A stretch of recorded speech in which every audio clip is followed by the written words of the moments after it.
दरअसल आज हम आपके सामने एक रिपोर्ट लेकर आए हैं जो हर भारतीय के हेल्थ से जुड़ी है। यहाँ पर CDSCO यानी कि central drugs standard control organisation जो हमारे देश की दवाओं की गुणवत्ता का जिम्मा उठाता है, उनकी जांच में 49 दवाओं के सैंपल फेल हो गए हैं। ये दवाएं वो हैं जिन्हें हम रोजमर्रा इस्तेमाल करते हैं, मसलन विटामिन डी, बुखार और दर्द की दवाएं भी इसमें शामिल हैं। अब सवाल ये उठता है कि इतनी बड़ी संख्या में दवाएं फेल क्यों हो रही हैं। इस पर चर्चा करने के लिए हमारे साथ मौजूद है अमरीश पांडे। उनसे हम जानेंगे क्योंकि इस रिपोर्ट पर विस्तार से वो बताएंगे। साथ में हमारे साथ दो खास मेहमान भी हैं। IMA के पूर्व national president doctor Sharad Kumar Agarwal इस वक्त हमारे साथ हैं और कर्नाटक के ड्रग एक्शन फोरम के प्रेसिडेंट डॉक्टर गोपाल दावड़े हमारे साथ हैं। आप दोनों का बहुत शुक्रिया हमारे साथ इस शो पर जुड़ने के लिए। लेकिन अमरीश, सबसे पहले आपके पास आते हुए ये रिपोर्ट क्या कहती है और ये कितनी चिंताजनक है?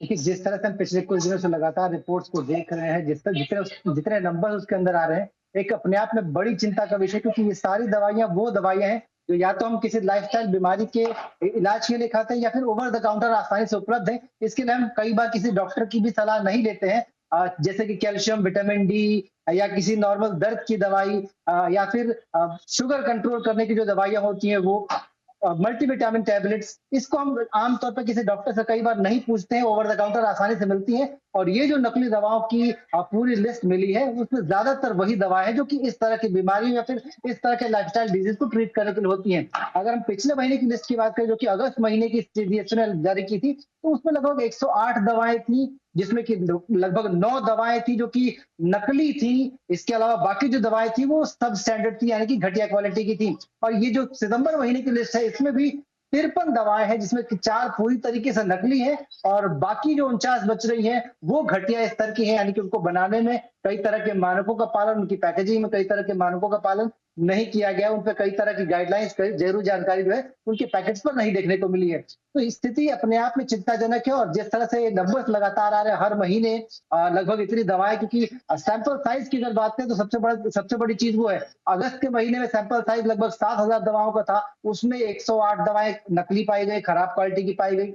3,000 का सैंपल साइज सितंबर महीने का था, जिसमें कि लगभग 53 दवाएं, यानी कि जितना बड़ा सैंपल साइज हम ले रहे हैं उतनी ही ज्यादा नंबर में हमको नकली या फिर घटिया क्वालिटी की दवाएं मिल रही हैं। तो ये अपने आप में चिंता का विषय है। एक खबर आपको और अपडेट कर दूं कि कल परसों आगरा में नारकोटिक्स डिपार्टमेंट ने एक रेड मारी थी, और उस रेड में लगभग जानकारी मिली कि किसी टॉफी कंपनी में दवाओं का निर्माण किया जा रहा था, जो कि मल्टीविटामिन और कैल्शियम और इस तरह की चीजों को या फिर ताकत बढ़ाने वाली दवाओं के नाम पर बेची जा रही थी मार्केट में। और अगर आप जानकारी है, जो देखेंगे पुलिस का अपडेट है, उसके अनुसार लगभग 80 करोड़ रुपए की दवाएं बाजार में खपा दी गई।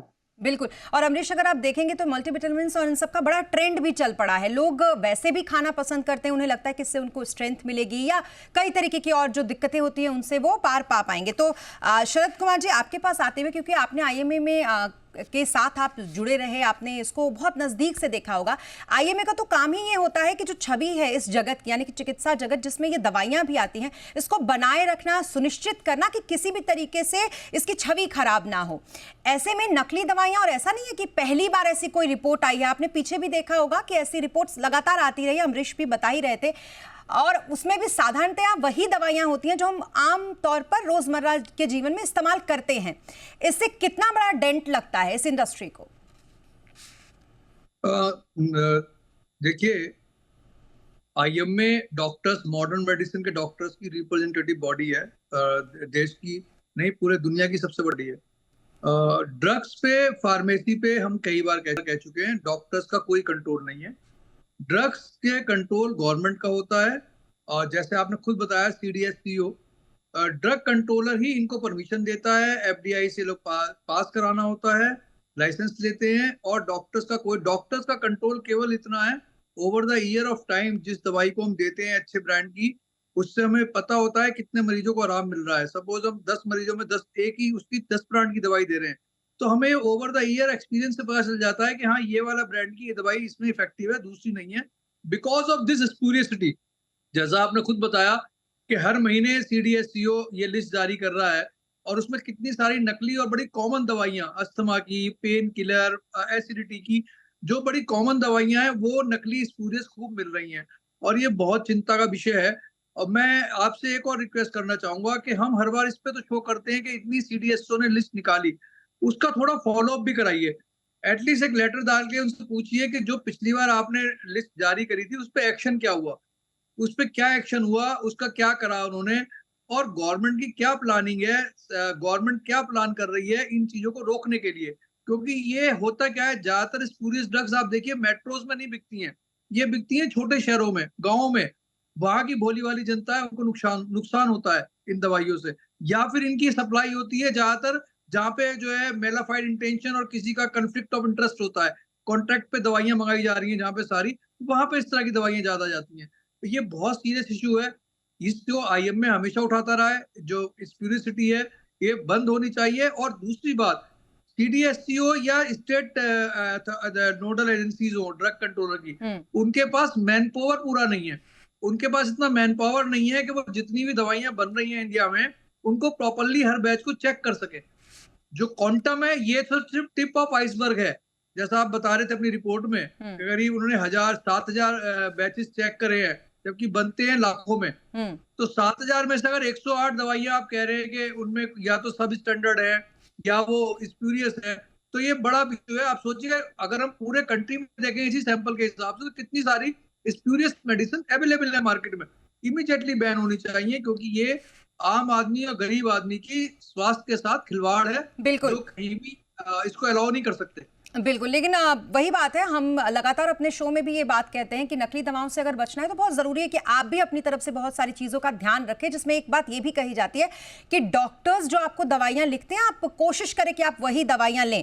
लेकिन सीडीएसओ की आपने बात की, अगली बार अगर उनकी तरफ से कोई बैठेगा तो हम ज़रूर उनसे भी इस पर सवाल पूछेंगे कि उन्होंने कितना फॉलोअप इस पर लिया है, जो ये लिस्ट जारी करते हैं नकली दवाओं की।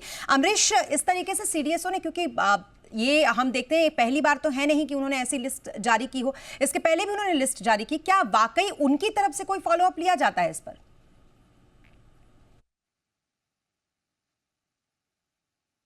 देखिए, जो फॉलोअप का जो पूरा प्रोटोकॉल है वो इस तरह का कि जैसे ही पाया जाता है कि कुछ जो दवाएं सब स्टैंडर्ड है, जो घटिया या फिर नकली क्वालिटी की हैं, नकली की दवाओं की रिपोर्टिंग और उन कंपनियों से उसकी पूछताछ की जाती है कि आपके ब्रांड पर ये बाजार में नकली चीजें बिक रही हैं, क्या आपको जानकारी? अगर नहीं है तो आप ये चेक कीजिए कि किस तरह से आपके डीलरशिप पे ये नकली दवाएं आपके एंट्री पे आई हैं, उसको जांचना होगा। वो दवा कंपनी भी करती है और सरकार या फिर उस राज्य की जो सरकार या फिर एजेंसी है वो भी करती है।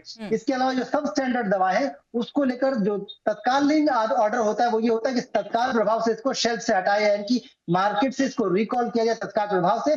इसके साथ ही जिस लॉट के अंदर ये सब स्टैंडर्ड प्रोडक्शन हुआ है उस पूरे लॉट को मार्केट से पूरी तरीके से वाइप आउट किया जाए।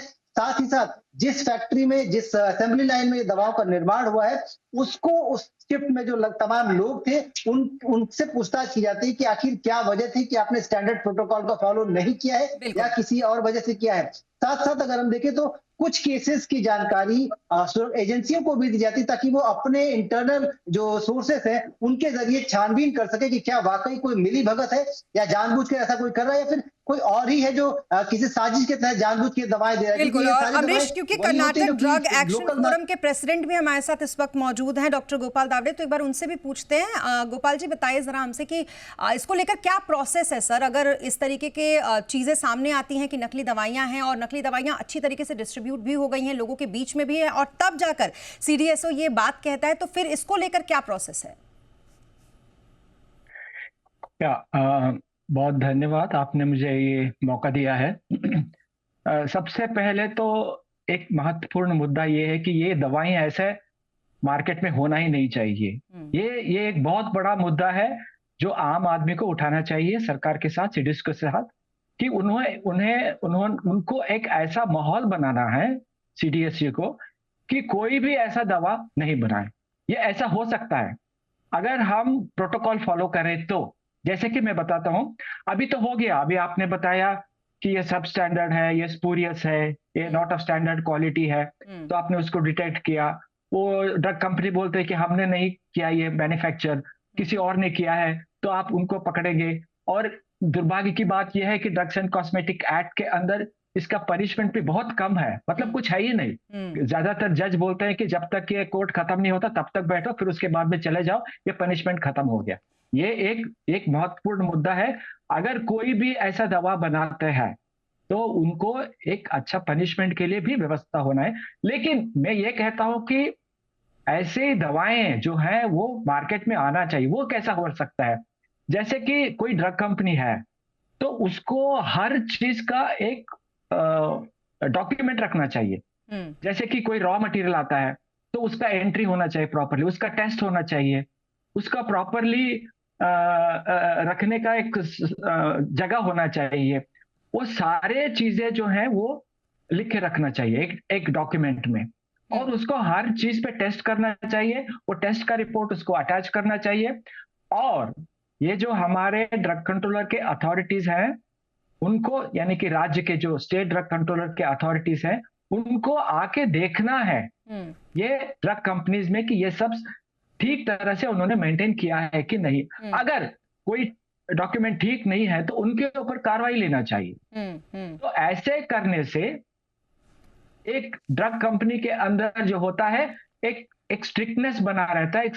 उनको मालूम होता है कि कोई हमें देख रहा है और वो प्रोटोकॉल को फॉलो करेंगे। जब तक हम ये सारे प्रोटोकॉल जो है इंडियन फार्माकोपिया में है, ये नहीं कि मैंने लिखा है आपने लिखा है कोई नहीं, ये सब सारी चीजें हैं कि कौन सी रॉ मटेरियल लेना चाहिए, कैसे टेस्ट करना चाहिए, और दवा बनने के लिए कैसे जगह होना चाहिए।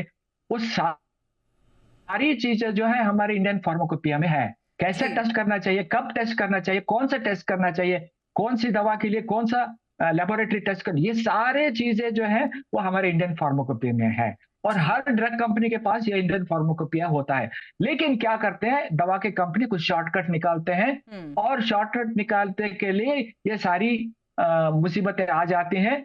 और एक चीज मैं बताना चाहता हूं कि ये ड्रग रेगुलेशन जो है वो बिल्कुल ही इंडिपेंडेंट होना चाहिए। ये नहीं कि उसमें किसी की नोक जोक होना चाहिए। It should be autonomous independent body without any political interference. जब तक ये ऐसा हम बॉडी नहीं बनाए, जैसे समझ लीजिए कि हमारे देश के सैनिक हैं, ये ड्रग कंट्रोलिंग अथॉरिटीज जो होते हैं ये हमको रक्षा करते हैं, ये हमारे फुट सोल्जर्स हैं। ये आपने बहुत बड़ी बात कही है यहाँ पर गोपाल जी, क्योंकि वाकई इस तरीके से तो कोई सोचता ही नहीं है कि एक दवाई अगर नकली होती है तो उससे कितना ज्यादा नुकसान हमें होता है। तो बिल्कुल उसी तरीके की इसकी व्यवस्था भी होनी चाहिए, बिल्कुल इंडिपेंडेंट बॉडी की तरह। एक शोल्डर, जैसा कि आपने बताया भी कि वो एक तरीके से सैनिक ही होते हैं और वैसा ही उनको समझना भी चाहिए, लेकिन ऐसा होता नहीं है। अभी शरद जी, जैसा कि आप भी बता रहे थे कि संसाधन की और लोगों की बड़ी कमी है। अगर सीडीएसओ की ही बात करें तो उसके पास भी, तो क्या जो ये स्टेट लेवल पे ड्रग कंट्रोलर फोरम्स बने हैं, क्या ये जितना बता रहे थे अभी इस वक्त हमारे साथ जो डॉक्टर गोपाल जी हैं, वो इतना पॉसिबल है हो पाना उनके द्वारा? इतनी स्क्रूटनी पॉसिबल सब है अगर करप्शन ना हो तो।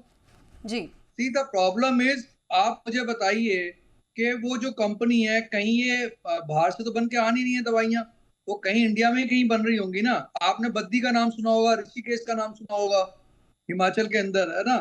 वो सबको पता है कि वहां पे सारी दुनिया जान की मेडिसिन जो बनती हैं वो लोकल वो बन रही हैं वहां पे। क्यों नहीं उन पे छापा मारते, क्यों नहीं देखते? अगर इच्छा हो तो कुछ भी करा जा सकता है। इसीलिए मैंने कहा कि इनका फॉलोअप लो। जैसा प्रोटोकॉल में बताया कि आप मुझे बताइए, ऐसे चोरी का सामान है, चोरी का सामान बेचना और खरीदना दोनों गुनाह है।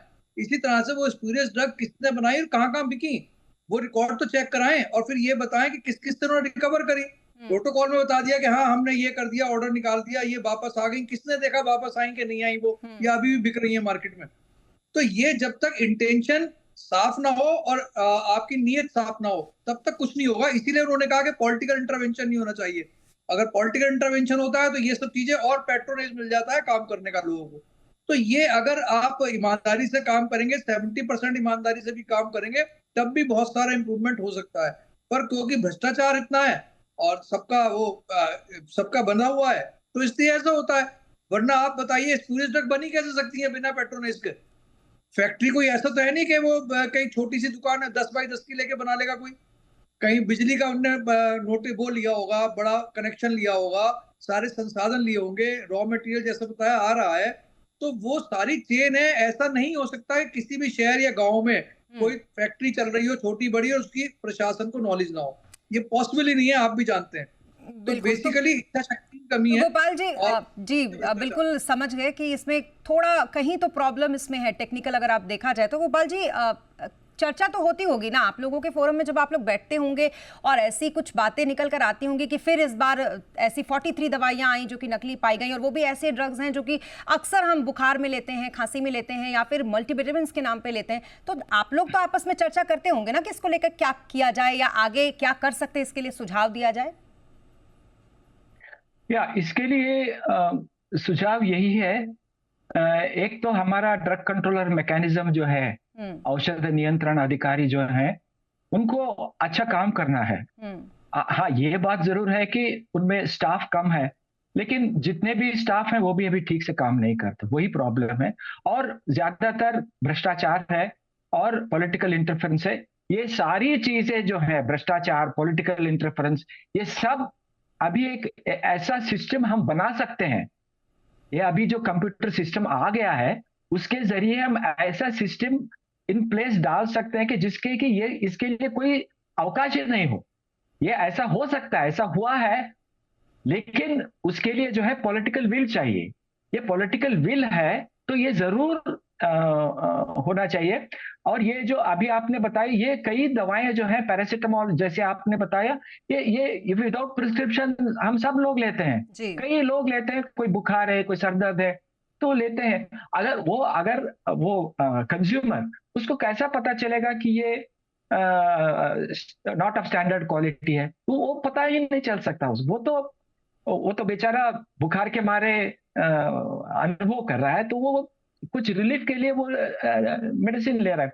और जो अभी दूसरा दवा जो मेटफॉर्मिन, वो ये समझता रहेगा कि मेरी ब्लड शुगर कम हो जाएगी, लेकिन ऐसा हो नहीं रहा है, क्योंकि उसकी दवा जो है वो ठीक नहीं है और उसका ब्लड शुगर ज्यादा हो सकता है। वो ब्लड शुगर ज्यादा होने से उसको स्ट्रोक हो सकता है, हार्ट अटैक हो सकता है, कई कॉम्प्लिकेशंस हो सकते हैं। इस दवा से कोई प्रॉब्लम नहीं है। किसी चीज को ठीक करने के लिए एक नकली दवा खा रहे हैं तो आपके शरीर के अंदर वो नुकसान ही करेगा ठीक करने के बजाय। अमरीश, ट्रांसपेरेंसी की कमी जो हमें ये पूरा निकल कर आया, जितना हमने चर्चा की इस पर, इसमें कहीं ना कहीं ये था कि ट्रांसपेरेंसी की बहुत ज्यादा कमी है, बहुत ज्यादा पॉलिटिसाइज कर दिया गया है इन संस्थाओं को जो स्क्रूटनी करती हैं इन दवाओं की, कि बेहतर तरीके से ये बाजार में उपलब्ध हो सके। क्योंकि आप इसको बहुत नजदीक से देखते हैं, रेगुलर इस पर रिपोर्ट्स जो हैं उसको भी आप देखते रहते हैं, इन लोगों के संपर्क में भी आप रहते हैं। क्या आपको लगता है कि इस तरीके की कोई चीज है, ऐसी बातचीत में कभी समझ में आया? अमरीश, देखिए, बात बिल्कुल सही है कि ये सरकार के बीच में भी या फिर इस तरह की जो एजेंसीज हैं उनके बीच में भी चर्चा का विषय है कि इसको कैसे कंट्रोल किया जाए। और जो जानकारी हमारे पास है या फिर इस तरह के रिपोर्ट्स के बाद जो हमने बातचीत की थी, उसके बाद ये निकल कर आया कि सरकार एक बड़ा पोर्टल बना रही है जिसमें कि चाहे वो रॉ मटेरियल इंपोर्ट होने से लेकर फैक्ट्री में दवाइयां बनने तक, इसके साथ साथ मार्केट में यानी कि डीलरशिप लेवल तक बाजार दवाई कहां तक जा रही है, इसका पूरा जो ट्रांसपोर्ट है वो किस तरह से।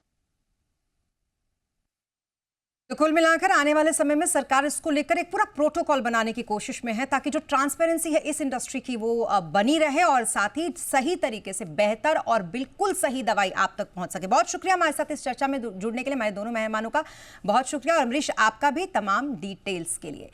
और इसी के साथ इस बुलेटिन में फिलहाल इतना ही। आप बने रहें जी बिजनेस के साथ। नमस्कार।